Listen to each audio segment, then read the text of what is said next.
ఇప్పుడు no cost cough syrup తో 60 రూపాయల విలువ గల ఇన్హేలర్ పూర్తిగా ఉచితం. దెబ్బకి దగ్గు జలుబు మాయం.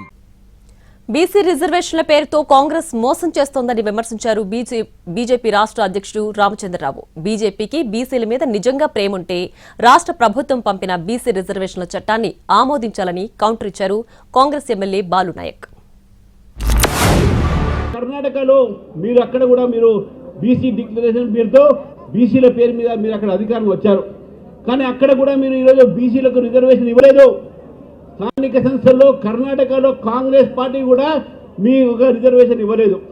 ఈరోజు కాంగ్రెస్ పార్టీ కర్ణాటకలో ఏ విధంగా అయితే కర్ణాటక బీసీలను మోసం చేసిందో ఇక్కడ కూడా కాంగ్రెస్ పార్టీ రేవంత్ రెడ్డి సర్కార్ బీసీని నువ్వు పార్టీ అధ్యక్షుని చేయకుండానే మోసం చేసినావు, రామచంద్రరావుకి ఇచ్చినావు. బీసీలో అర్హత కలిగి ఇవాళ ఉన్నటువంటి అవకాశాలు ఉన్నటువంటి వాళ్ళని కూడా ఇవాళ నువ్వు బీసీలకు ఇవ్వకుండా బీసీలను మోసం చేసి నీ పార్టీ. రామచంద్రరావుకు నీకు బీసీల మీద భారతీయ జనతా పార్టీ ప్రేమ ఉంటే కేంద్రంలో మీ ప్రభుత్వం ఉంది, పార్లమెంట్లో బిల్లు ఉంది, దాన్ని ఆమోదింపజేయండి.